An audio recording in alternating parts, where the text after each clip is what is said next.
This Minute with Mary. Do you suffer with darkness under your eyes or your concealer looking like it's cakey and getting all stuck underneath your delicate under eye skin? If so, this is the video for you. In case you don't know me, hi, my name's Mary Larson. I'm a mom of two, a musician, married to my best friend with whom I podcast about all sorts of nerdy things regarding books and films and TV shows, but I also love to help people feel more confident and creative when it comes to their makeup and their skincare. I had gotten a request recently from a friend of mine named Becky who said, "Hey Mary, I want some tips and tricks on how to better conceal underneath my eyes." So that's what this video is about. I have clean skin. I just tied my hair back a little bit.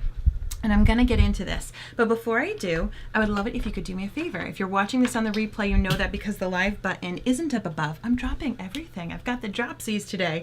The live button isn't up above, so you can put hashtag replay. That way I can see your comment and I can come back and say a little hello to you. If you are also watching, you can also type in hashtag hello lovely. That's your little way to wave to me over the internet, because sometimes it's lonely just speaking to a camera. So if you're watching, put hashtag hello lovely. I won't I won't expect anything more than that, aside from you just giving me a little wave, a little high five over the webs, and I'm here to say hello lovely to you as well. Hi Rachel, how are you? Thanks so much for tuning in.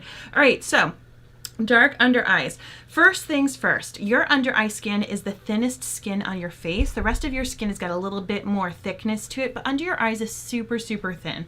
So we want to take extra special care of that skin. What you see me wearing right now are my eye masks. You can find all of the products that I'm demonstrating with today right at minutewithmary.com, and I'll let you know which ones are included in a sale. Lisa, thank you so much. I really appreciate you checking on in and saying little hello.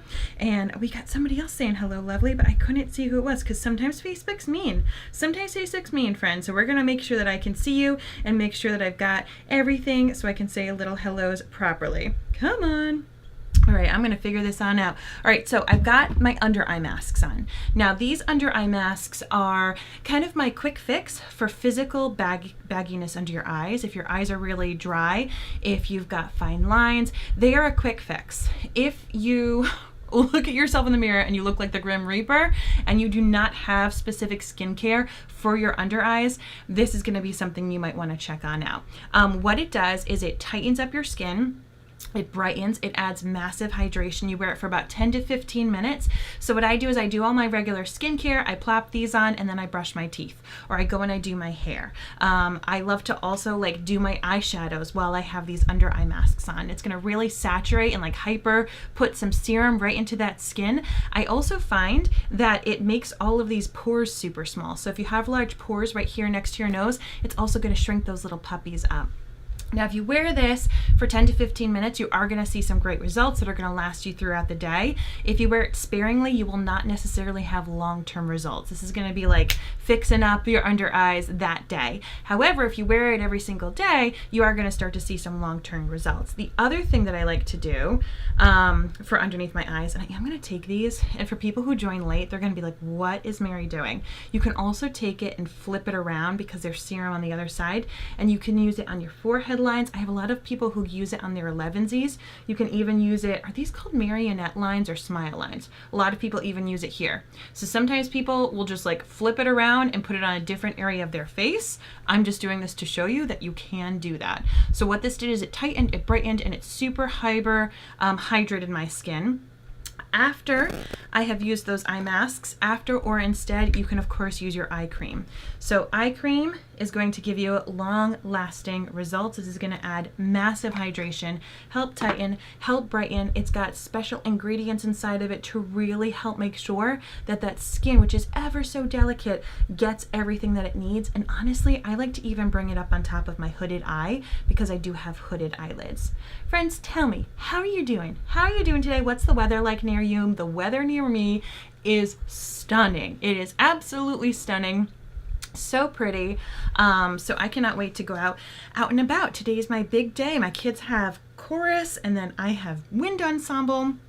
So all the things. I'm gonna go get my BCI done, my background check, as I'm helping out in different schools this year. So I need to make sure that all of that stuff is up to snuff. All right, so when it comes to concealer, your skincare is key. Okay, if you're just putting concealer on bare skin, it's not going to be as great as it can be versus if you're putting it on cleansed and hydrated skin. So my under eyes right now are just like prime for makeup because they're like super, super hydrated. So remember, if your skin's already kind of like got some grit to it, it needs some hydration. So add that eye cream or do some kind of a serum. I promise you it's going to be so much easier of an application. Next, when it comes to having your under eyes have success, is having some kind of like light primer. So some kind of a hydrating primer is going to allow the product to have a little bit more grip without it being like too harsh and too hard. When we're putting on foundation on our face, foundation often goes from like light coverage to fuller coverage. And people who choose more fuller coverage, sometimes they just apply it everywhere, including under their under eye skin.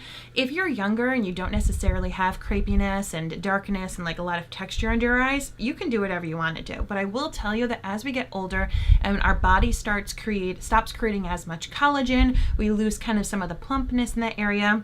That skin is really delicate and fine, and you don't want to put too many layers. Think of like a Jenga game with all those different layers of that stack of blocks. And when you're younger, all of the stacks are filled in, but as we get older and we lose some of our collagen, we lose some of our elasticity, we lose some of the plump underneath our eyes, the more layers that you add on top of that Jenga table with all those little holes, it's more likely to topple over, right? Your makeup will not look as good. So the less layers under your under eye skin, the better.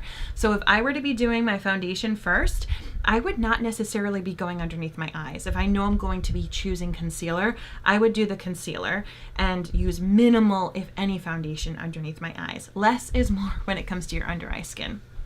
I personally like to do my concealer first because then I can blend it in seamlessly to my foundation, so I don't have like reverse panda kind of situation going on. I like to choose a concealer that's either my skin tone or a shade lighter, but I will tell you, if you're doing more of a light to medium coverage foundation, you might want to choose a concealer that essentially matches your foundation. Little goes a long way. So you already saw I used my Prime and Set Mist on my face, and that acts as my primer, and I just put one little dot right there. I'll put one little dot here. Now I know I'm going to be going in on this spot. I had some skin work done, so I know that my foundation will cover that, but if I wanted to, I would take that same concealer right there and do that. Now here's where the magic happens. You can see I used very, very little concealer. Tell me, if you use concealer, do you use this much? Do you use less? Or do you use more? Let me know down there in those comments. Do you use this much? Do you use less? Or do you use more when it comes to concealer? So you can do a couple of things. You can take your ring fingers of your hands, if you like to use your hands.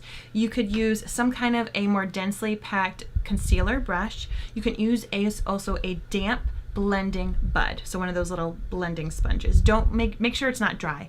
You get it under the water, you make sure it's really nice and sopping wet, and you squeeze out all the excess water, and now it's also good to use.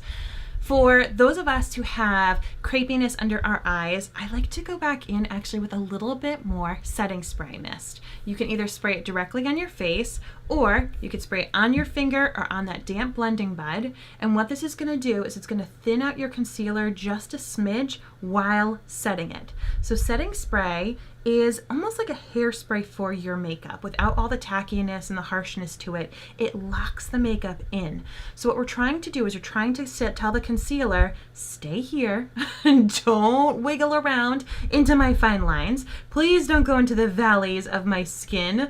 Just cover where I need it to be covered, please, and don't move, right? So as I'm pressing gently with the ring finger, once again, the lightest touch out of all my fingers.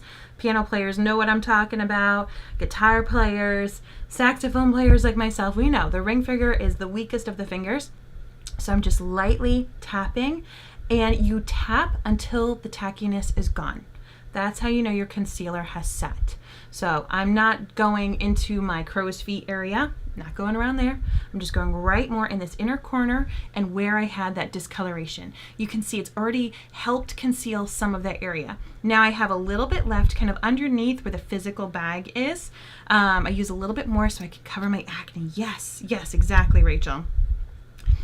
So what I'm going to do is I'm going to just take a smidge, because remember what I said, less is more when it comes to your concealer. So start with a little bit, blend it out, let it set, feel it until the tackiness is gone, whether that's with a brush or a blending bud or your fingers, and then you just kind of spot treatment anything extra that you need with one of the same ways. Finger, I'm going to try it right now with just a little bit of a brush. So same thing, wherever you place the concealer first is the most saturated. So place the concealer where it is darkest, where you need it the most, and then blend it out from there. Use very little, and you can even let it sit for a moment. You see how I'm letting this one sit for a little bit? I'm just letting it settle, letting it get adjusted to the temperature of my skin, and then I will press it out from there.